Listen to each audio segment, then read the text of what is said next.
What's up, everybody? Welcome back to the Policy Plug. This is your boy, Breon Wells. So, listen, I first of all want to thank you all for how you've been rolling with us on this journey. We hope that it has been impactful. Of course, make sure that you like, share, subscribe, especially as these conversations have been popping. Today, we're continuing our discussion on Black Media Matters. We have been thinking about the power of narrative. We've been talking about the power of narrative. I know I've mentioned in other episodes or previous episodes, if you don't own the narrative, you really have lost a vast majority of the battle that you're trying to fight. And when I think about the importance of media and Black media, more importantly, I'm thinking about the fact that we're in an information age. We live in a space where you can access information more than you ever could before, whether it's through Google or any of these other search engines or social media being the space that you look at. But I'm also then mindful of the fact that information is gold. Information is the most critical currency that you could ever come across. And so therefore, I think it's worth us exploring not only how critical that is, but what are the ties maybe to policy. As you know, that's how we always do it. We tie everything to policy because policy matters for you. So today, as we're thinking about Black media and how Black media matters, we're going to focus on print. We're going to focus on journalism. We're going to focus on the way that information is disseminated, news is disseminated in the social media space. And I'm looking forward to this conversation because I am joined by none other than news icon. It seems like budding the source of Black news and media, the Philip Lewis. Let's clap it up and welcome him.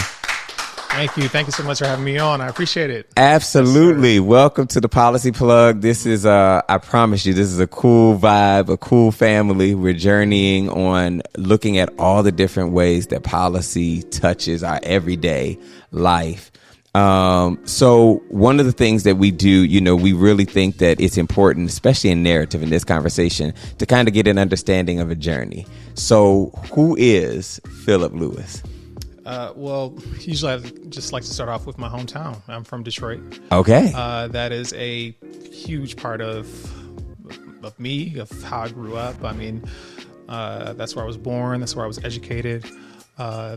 Blackest city in America, right? And so yep. I went to school there, Detroit Public Schools. I attended college at Michigan State University. Okay. And when I was there as a student, I was involved with the Black Student Alliance on campus, which is an organization which obviously we fight for the rights of Black students on campus. When I was there, I believe this was my sophomore year, I was an RA on campus. Residential aid. Residential assistant. Yep, that's right. So we were the narcs on campus, basically. Yeah. There was a student, a black female student, and on her door, written on her door on the whiteboard, somebody had written "No N-words here," on her door. Yep. Right. Yep. And so, as a member of Black Student Alliance, myself and our e-board, we decided this was obviously unacceptable. And so we came up with an entire sort of initiative called the MSU Black Unity Movement. Okay. Where we made a list of demands for our campus leaders. We organized a march. We did all sorts of different things to show that we're not going to stand for this type of stuff. Yeah. But one of the things about that was we actually created a hashtag, and this was around 2011. So this is prior. Okay. This is prior to Black Lives Matter and all That's these sorts right. of things. We saw that there's power, kind of in how you were talking about narratives. We actually were able to take that hashtag and create our own sort of we didn't wait for the news. Okay. Basically, we didn't wait for the local news to come. They found us later after it went viral already. So when they saw that, different outlets kind of reached out to us. National outlets even reached out to us. The Griot is one of them. The Griot wrote a story about that. And so that was my first kind of that was my first kind of foray into the digital space, really, as far as seeing that it's more than just jokes and party promoting, which is what I was using social media for at the time. I saw that you can use hashtags and trending topics for something more than just jokes. And Okay. that was kind of like my introduction. So, born and raised in Detroit. Yes, sir. I've been to Detroit many times. I used to work for Senator Carl Levin of okay. Michigan. Yes. And no offense, I like y'all state and y'all city in the summertime because it gets real cold there. So Yes, you went to undergrad then as well you said you went to MSU, so Michigan Yes. State University. Yeah, so East Lansing, which is about an hour and a half from Detroit. Okay. Is that technically considered a PWI? Yes, is the most PWIs. Yeah. It's very How much was so. that? How was that culture shock going from Detroit, one of the blackest cities Yes. in America, to then like MSU? It was extreme culture shock because 99.9% of everything I did when I was growing up was black. I had maybe a handful of white teachers, but for the most part, everything is black in Detroit. Yeah. So I was placed in a program called CAP, which was like basically a program for low to middle income students, black students, minority students. It's like a transitionary type of program to help you assist to like college life. Yeah. Basically, whether they believe your schools maybe aren't up to snuff, or they believe like you just might not be ready. So I was placed in that sort of program, which helped me. Honestly, it helped me because there were some people who were kind of offended by it, but it did help me build a community on campus before I got there. Otherwise, I would have been swallowed up by the 40,000 students that go there. Yep. And the reason I bring that up then, because a lot of people, especially who may not be from Michigan, or even as there's another election that's about to happen for the Senate, seat in there. Yes. Often when black people think about Michigan, we think about Detroit. Right. But then you step outside of Detroit, it's almost feels like a totally different space and experience, which is now, I'm sure some of my listeners were just shocked when they were like, well, wait a minute, they had an N-word, like on this girl's door. But that context of like, you were at Michigan State University. Michigan is very rural. I mean, there are cities like Detroit and like Flint and like Grand Rapids, but there are so many other cities in Michigan. That's right. And it's pretty rural. It's pretty flat. It's the Midwest. I think people would be pretty surprised. Like my mom, she would always call Mississippi, like almost, because it's just there's towns and cities in Michigan where we grew up, where we like knew to stay away from. Right. Like as growing up. So it's very rural.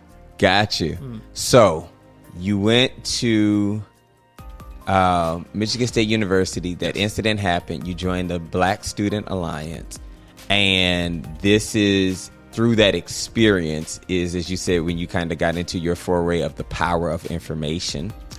Yeah. So I was already a member of the BSA. Okay. I would say that really showed me kind of like the power of information, like that. I didn't major in journalism. Just okay. Like, just I was about to get there. Yeah. What So did you major in? I majored in sociology, the study of people, Uh-huh. right, and trends. So Okay. it kind of works. Yeah. But that incident, I think, really showed me like, okay, we have something here in our hands that we can use to connect with people all over the world, right? And in a way that is unlike any other generation ever before us, Yep. the internet age. Yep. So let me ask this in this order. What drew you to journalism then? Your degrees in sociology. What drew you? What was that moment where you were like, this is the profession I want to be in?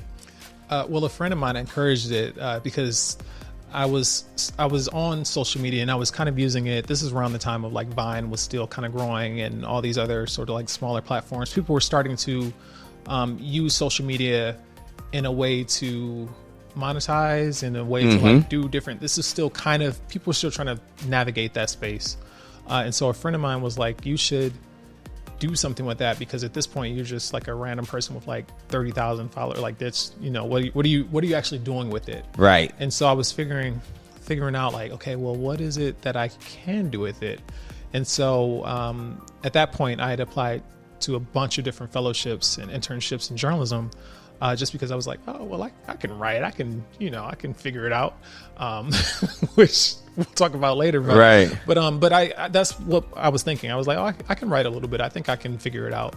And that's a friend of mine really kind of encouraged me to just apply for different things and see what happens. Got it. So then, and here was the other question I was Yes. going to ask in this order then. Have you found that your degree in sociology, which really is study of people, trends, how people did you find that it became an asset to you in the profession of journalism? Like, what has that angle look like? It absolutely has, because what I cover is mostly trend, sort of like trending topics. That's your breaking beat. News. My beat. So I don't really have a beat, but I guess if you were to say that I have a beat, is breaking and trending news. Okay. Yeah. So Okay. that's really that's basically like what I focus on, and so yeah, sociology has really kind of helped me with that. I think more so just seeing how kind of people react to certain news, finding out what I think is important and figuring out how to share that. I think that degree has really helped me in that sense. Yeah. Okay. Huffington Post then. What is now called HuffPost. Yes. Used to be called Huffington Post. How did that transition happen? Was it right out after college? You now have this foray, boom, you've landed the job, or what did that journey look like? How'd you end up there? No. So I used to teach. I did Teach for America. Okay. Right out of college. Okay. So I taught 5th grade in a self-contained classroom, which is you teach everything to the students, English, math, all that. And then I taught 7th grade sociology, social studies, and history. Okay. In 7th grade. So I jumped around a bit. I was substitute teacher. I worked at the University of Michigan's dental school as a program coordinator. I was doing some other like peer review type peer group job. I was jumping around a lot my first couple years out of college. But my internship with HuffPost was just that. Like they gave me an opportunity to kind of they saw my resume and they were just like, this resume is so weird that we're gonna call you and see what's going on. Right. So I pretty much told them, like, honestly, I have no experience in journalism. Like I don't have any experience. And what I found most important, and this is why I'm like I'm pro internships, I'm pro fellowships all the way through, because if I had come to them with a knowledge base already, they might not have accepted it or been like, it's fine.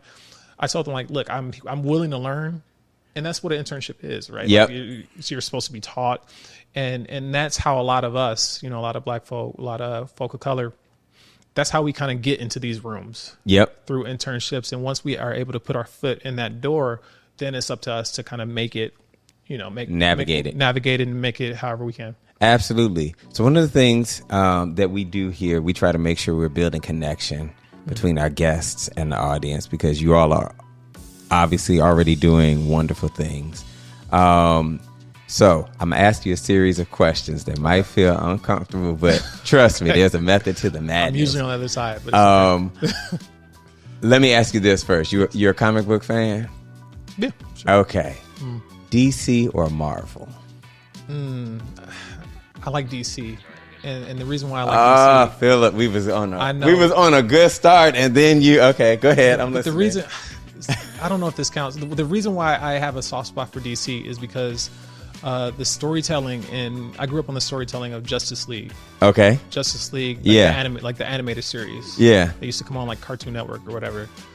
Those, like, if you go back and rewatch like Justice League, like those stories, like they are like top tier, excellent storytelling, excellent voice cast. It's just all the way through. That I'll always have even Justice League Unlimited, like that type of stuff.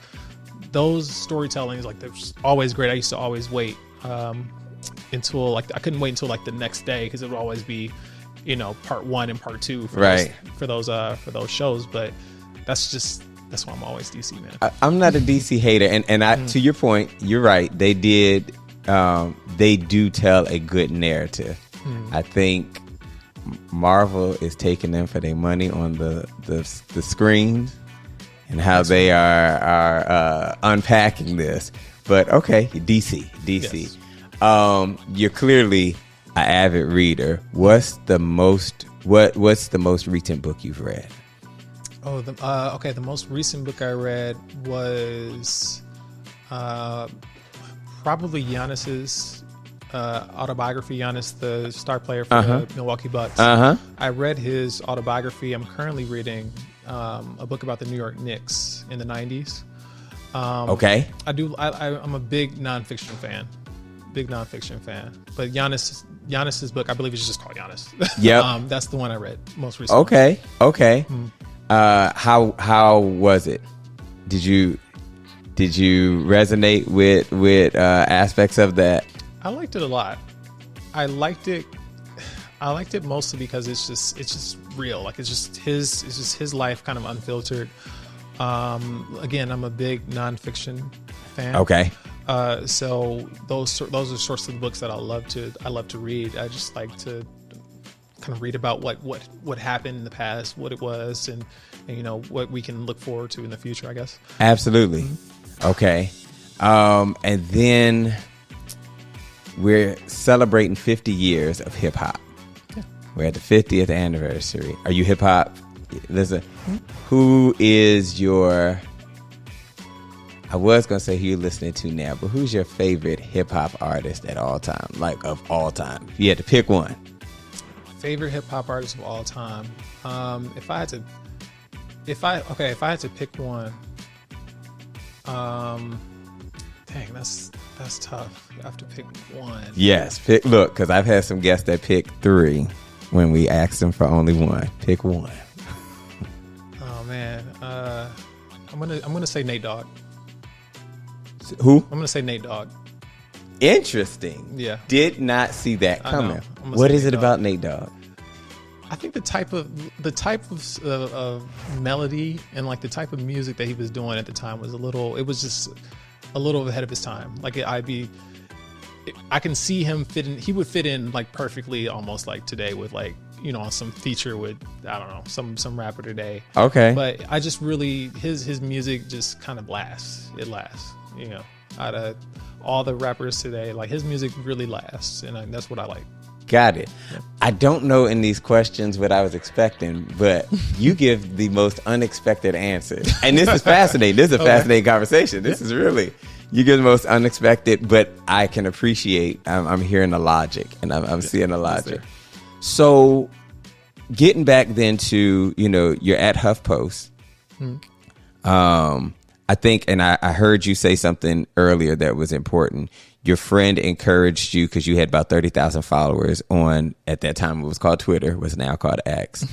And you were trying to figure out what to do with that following and with that platform. You have recently become more known as a trusted voice of news for Black people and are starting, even the more in that. Kind of take us through that evolution of how, from when your friend said, what are you doing with your platform? To like now that being this space where some would argue you're starting to use that platform, or would you say you're using that platform in exactly the way you intended? Yeah, well, I really do think it's important for Black journalists to be able to kind of be out there and share those sorts of stories.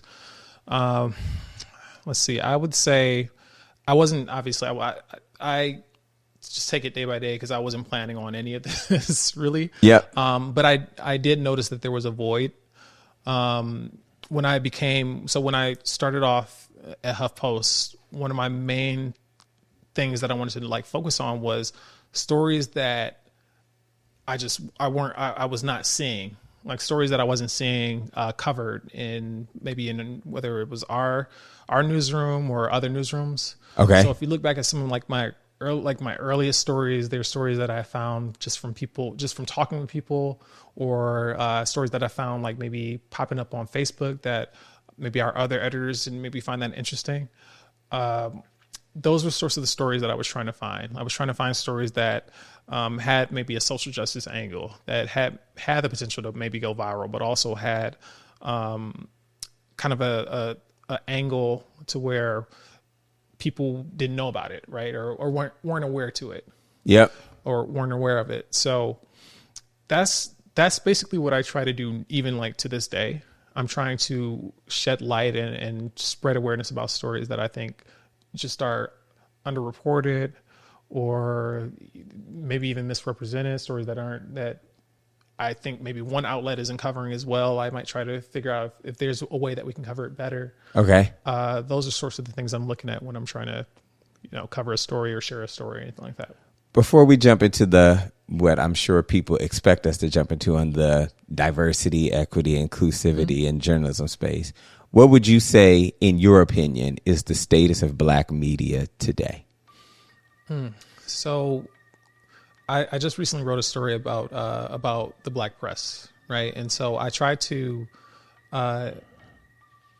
show that there is a difference between the Black media and the Black press, right? So okay, explain that. Yeah, so interesting.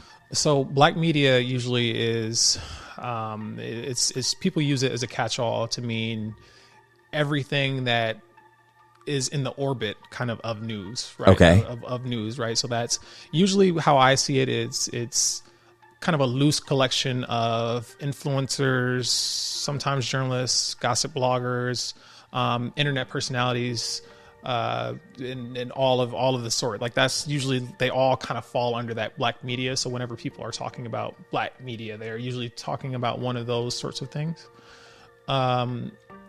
And usually they are focused on kind of internet trends or whatever. Their community is the internet. Yeah. Black media, like that's their community. Okay. Now, Black press is a little different because they have a tie to sort of historical, historic newspapers, maybe like the Afro. I'm talking about the Washington Informer. Okay. Sort of like these sorts of older newspapers that have a tie to the community. Right? Yeah. They're in the community. They are writing stories about what's happening, how Black folks are being affected in their specific communities. Now they are online, but that's not where they originated. That's not where they originate, and that's not the only place they live. Okay. But also what's also key is that they have a set of standards, have a set of ethics, right? The Black press has those. The Black press has those sorts of standards and ethics, corrections. Okay. They nobody holds Black media accountable in that sense. Like somebody can go online and make up whatever, and then if they're wrong, they just delete the tweet. That's just whatever, right? But when you're talking about the Black press, you could lose your job, right? Or you lose your credibility. You could lose your credibility. You have to come up with, you'll see them. If we make a mistake, we'll issue a correction. There are differences between the Black media and the Black press, and I try to make that. Got it. I'm trying to make that key. Okay, and I didn't mean to interrupt the flow, but I thought thank you for unpacking that. And so, what would you say then, as you have penned this piece talking about the difference between the Black media versus the Black press? Where would you say then let me rephrase that. Where would you say the state of the Black press is today? Well, it's a struggle. Okay. Right, because the funds are not quite there in this, and then again, gets a bit into the policy talk, but the funds aren't there. I mean, a lot of these news, black news outlets are struggling with funds. They don't have the ability to hire, and on top of that,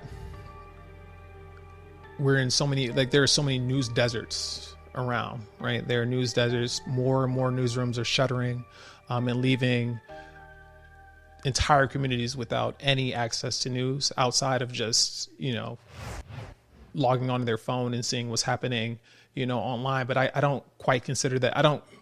I don't consider that to be, a source of news. Like, what is going on in your community? Who's covering your community? Because there's a difference between somebody like myself who covers national news, right, and then somebody who's covering what's happening at your city council meeting, right? Because I don't necessarily see that.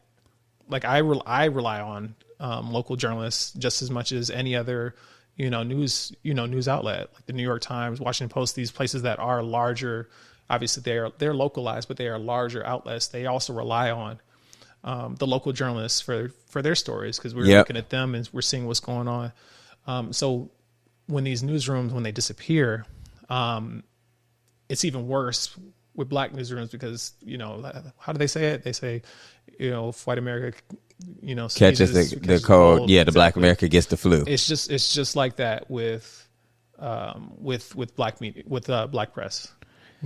So on that policy, as you brought that up, then would you say that the struggles that the black press are dealing with are the result of just being underfunded and part of this overall sweeping in which local media is generally, whether white, black, whatever, is not being seen as prominent as it used to be? Or would you say that there's a broader historical, like, policy thing that got us here? Oh, I mean, historically, black media is, the black press has been underfunded historically, right? Like, that's just what I think we know that to be sort of true. It's just nowadays, as you can see, the increasing of news deserts and local newsrooms shuttering every couple of days. Black newsrooms are catching a lot of the brunt of this, and so it's getting harder and harder for newsrooms to survive, and it's getting easier and easier for black media outlets, or whether that's gossip bloggers or influencers, or whatever, these news companies that are not even black usually, right? They can fill that void, for a lot of people. So would you say that, let me phrase it like this, is there a role that you feel that whether it's state legislatures, local municipalities, or even Congress can and should play in helping to remedy, right? Because one of the things we do know, to your point, there is a correlation, and I have not looked, I'm sure there are studies that could probably point to this, but there's a correlation in which, as we're combating and dealing with misinformation and disinformation, you tend to have less of that at the local level, at local press spaces, because they have a tie to the community. They have a responsibility. The community is smaller. So if you play that bad game of telephone, it's going to get around quick, and there's, more to, there's quicker retribution, if one violates those things. Whereas if that is dying out and all we're beholden to is these just national outlets and these international outlets without that, grassroots feel, misinformation and disinformation can abound. So do you see a role that government through policy can play in remedying this reality that we're dealing with? Well, thankfully Congress is already looking at ways to help with funding as far as local outlets. Like, okay, they've already. I'm not quite sure the status of it, but I do know that there have been some steps to make sure that funding is being secured. Okay, for local outlets. But as far as misinformation and disinformation, that needs to be attacked at all levels. Yep. Right. That needs to be attacked in every which way, because it's not stopping, right? Like, it's not stopping. Sometimes even myself, like, I feel like I'm against like a wave of just like a tsunami of just misinformation. I mean, there are dedicated misinformation reporters. I know the BBC has a dedicated misinformation reporter whose job literally is to just combat all of the garbage that comes out, you know. And it's a lot of it, some of it you're just kind of looking like, I can't believe somebody believes this, but it's like, no, but people believe some of this stuff. So it's being fought by not just, you know, not just the United States government, it's That's right. all over, right? That's it's right. Everywhere. So and you just made me think of that quote, the lie has made its way halfway around the world before the truth has put its pants on. Yeah. And that's the reality of it, right? People are more, it seems like we easily attach ourselves to the gossipy things, whether it's verified information or not. Well, the digital version of that quote is how something can be something fake will get 1 million retweets and the correction will get like 10. Like that's the digital version of it. Yeah. Is that I'm asking this question, is that how much of that do you attribute it to being a societal flaw? Like, are we in a space where, sure, you can have disinformation, which is and the difference between disinformation and misinformation, let me be clear, is intent. Disinformation is intentionally putting out bad, malicious information to dissuade, to deflect, to hurt or harm. Right. Misinformation is that you didn't do your research and then you decided to tweet, but you didn't like fact check. You didn't do these things. Less harmful, still harmful, but less harmful. But how much of that, when you just said people are more likely to tune into the original information than to like tune into the correction, is on the onus of us as consumers? Yeah, well, I mean, a lot of it is just confirmation bias, right? Like when we share something and we want something to be true, then we're gonna share it and we're gonna believe it, you know, no matter what, right? That's the confirmation bias. It's the reason why I whenever I post, I try to post a link to everything. So it's like, even if my tweet is not, maybe it's not accurate or maybe it's not all the way correct, because the one thing I think people tend to forget about journalists is that we're also like fallible. Like sometimes we make mistakes. Yep. Okay. You know? But I try to always contain a link with whatever I'm posting so you can read it for yourself. Right, like you can read it for yourself. You can see what's going on, and if you know maybe you disagree with it, there's the post for all, you know, for everything that it needs to be. So a lot of it, I mean, I think people do tend to blame obviously the journalists just because it's easy to do that, but. Oh, we're not going to blame ourselves. Yeah, I mean, believe you me. you have to be able to read for context, and I think that's where we kind of are lost. Like social media has helped grind that down. Okay, like, grind that down quite a bit, and you know that's an all of us problem. That's not just one person. Yeah, problem. Right. Do you see your role then, as you just brought that up? Do you see your role as one who is shaping how people should look at the information, or just disseminating the information? What do you see your role as? That's a good question, because I think that's like our fight, like our fight between maybe like what you would call the old guard of journalists and like maybe like the new guard, I guess you would say. I think that I want to provide as much context as possible. Okay. But no, I don't think that I need to hear both sides from like the KKK. Like, no, I don't think that. Okay. You know? Yeah. And maybe there are journalists, you know, who are, I don't mean to get like ageist.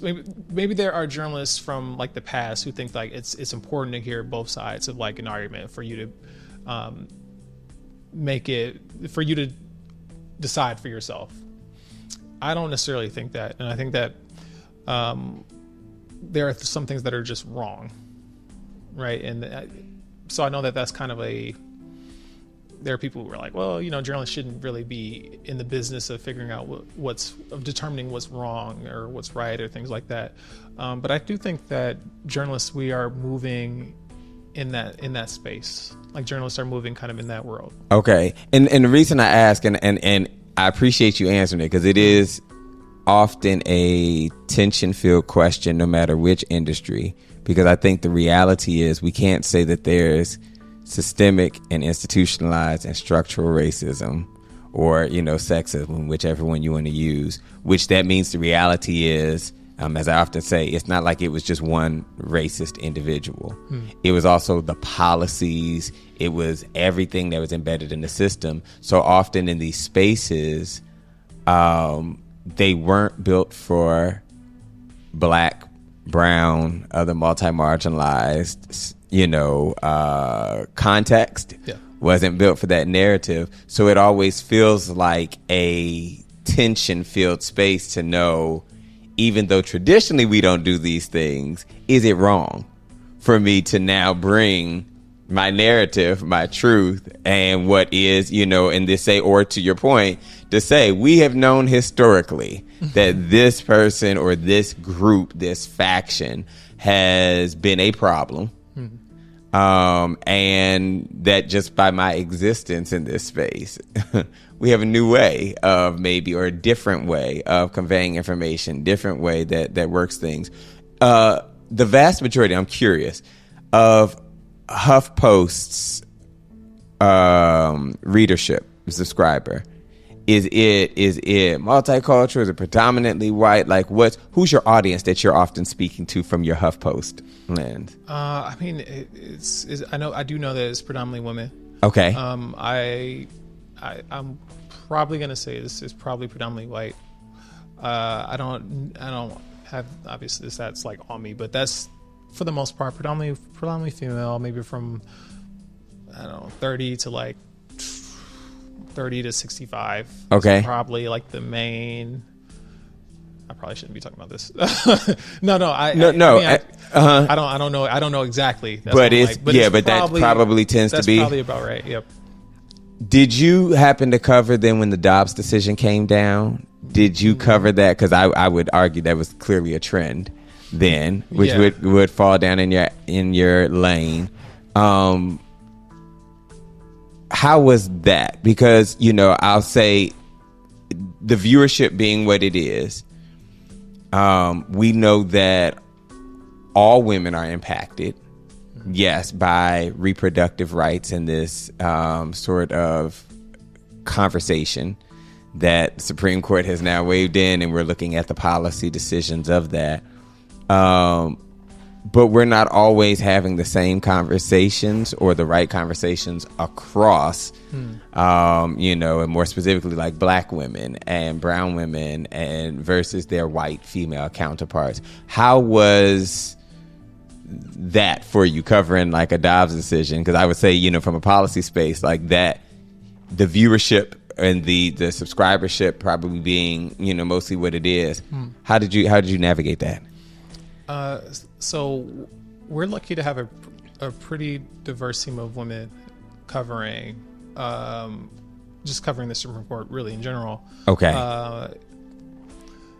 Usually, so I would say that we've had a lot of different angles that we took to cover sort of like the Dobbs decision.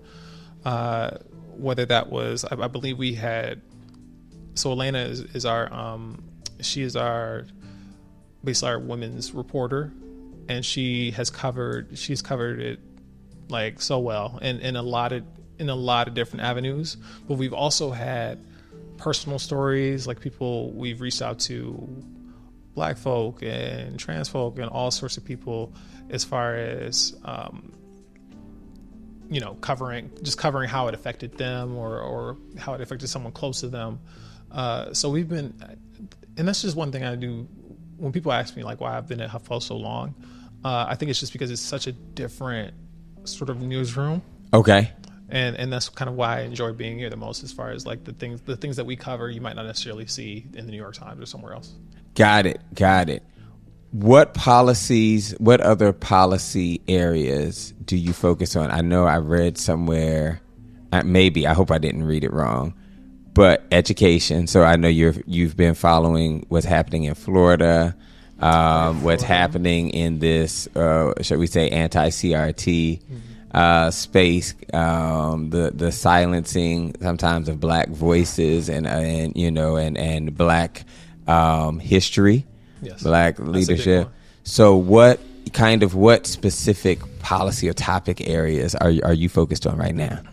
Definitely anti-CRT, because that's everywhere. As far as, it's not just Florida, it's Missouri, it's other. I mean, I think even Michigan, it's other places as well. Also covering the student loan. Okay. Student loan issue, just because it affects so many people. And obviously it affects Black people, and I believe Black women the most. Yep. Let's see. So yeah, a lot of it actually is education. School boards. I pay a lot of attention to school board. Okay. Like school board, like races and school board, and this is not even folks, like, this is just me, just because I know how much money is being poured into the fight for like school boards. Yeah. And, contextualize that for our listeners, because I think a lot of people, especially a lot of our folks in the Policy Plug, maybe they focus either exclusively at the federal level, presidential elections, Congress, versus like sometimes, some of them would be surprised to realize just how much money is being put into your average school board race, and how easy it is to run for a school board and get a seat. Like what trend, and that trend, what has that looked like over time? Because you're saying there's a lot of money now that's going towards these. Yeah. So, I mean, right-wing activists, GOP, they are pouring a lot of funds into, these school boards. And obviously some of it is anti-CRT, sort of getting rid of what they consider to be racist policies in the school. I mean, the fight for it is happening at the local level. And I think, like you were saying, a lot of people only tend to focus on more of the large fights, the big fights, but those fights, they kind of fly under the radar in a way that is really kind of frightening. Yeah. So and the thing about it is, they aren't pouring money into it for no reason. Like they don't find it to be a fruitless endeavor. Yeah. But they hope that people aren't paying attention to it. And so the AP, Associated Press, does a lot of really good coverage as far as education on those sorts of races. I mean, so do we, but right.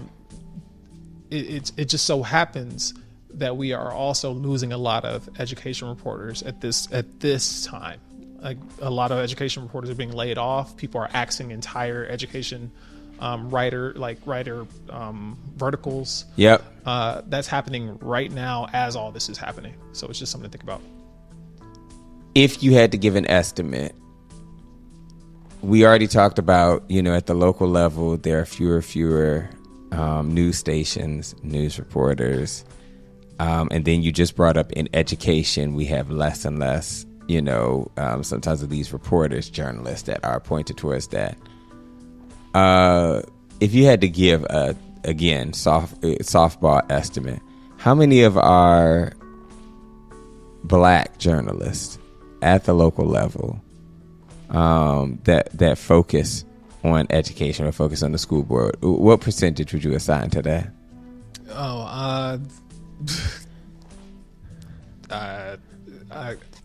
I don't even like giving numbers, but it's low. It's low. Okay. Right? I would suggest going to Pew Research Center and seeing kind of the numbers that they have. They do have these numbers broken down by demographic, as far as like who covers what. Like, we're sorely underrepresented in climate change reporting, education reporting, criminal justice sort of reporting, we're underrepresented in those ways. But education reporting is we're basically like almost non-existent. Got it. And so I can see then the tension, because as we're thinking about the power and the potential of black media would matter, especially at the local level in these spaces, to help disseminate the information and at least, make it clear what's happening. These attempts, what's happening at the school board level, the decisions that are being made, like to not further or continue African American AP history, and what implication that might have. So I'm gonna say then, as our final question, one is a twofold question. Yep. Why would you say that policy matters for this journalism profession? But then what is the importance of diversity, equity, and inclusion in the media and in the press space? Yeah, well, the importance of policy is that, as you can see by the numbers we just said, that we just really need support, right? And obviously, as ad revenue is drying up, and billionaire society, like we're done with media, because a lot of there are billionaires that own media companies. The support is needed to have a functioning democracy and society. Okay. Journalism is important. Yep. Right. But with that being said, looking at it from a diversity, equity, inclusion aspect, the stories cannot just be told from a white perspective. The stories have to be told from all sorts of different perspectives, because that's how you find out what's that's how you tell these diverse stories. That's how you find out what's happening, because the stories can be ignored, and it's not even just from a race perspective. There's also at the socioeconomic level as well, because if all the black people in your newsroom went to Columbia University, there might be stories that they're missing out on from another aspect. That's a good point. Yeah. So those are just sort of the things that we can't always just look at it from like the aspect of race. We have to look at it from other sorts of like aspects as geographic diversity, socioeconomic, all these. Got it. Well, I want to thank you for being our guest here today. You have been very, very tremendous in sitting down with me and dialoguing. And so, listen, Policy Plug fam, we have had yet another great episode. We're focusing and continuing on this discussion of black media and how it matters. I think that in this discussion, some of the takeaways I came away with is, one, the power of the local press. And how that's often the first vanguard of being able to dissuade disinformation, misinformation, to be a source of truth and verification. But also how there is room for us as society to do a better job, especially as we're looking at these local elections like the school board, because narrative matters. And that's what journalism really is all about, is capturing stories, making sure these right stories, these diverse stories are not just captured, but are told and expressed in accurate ways, because we all benefit from this space.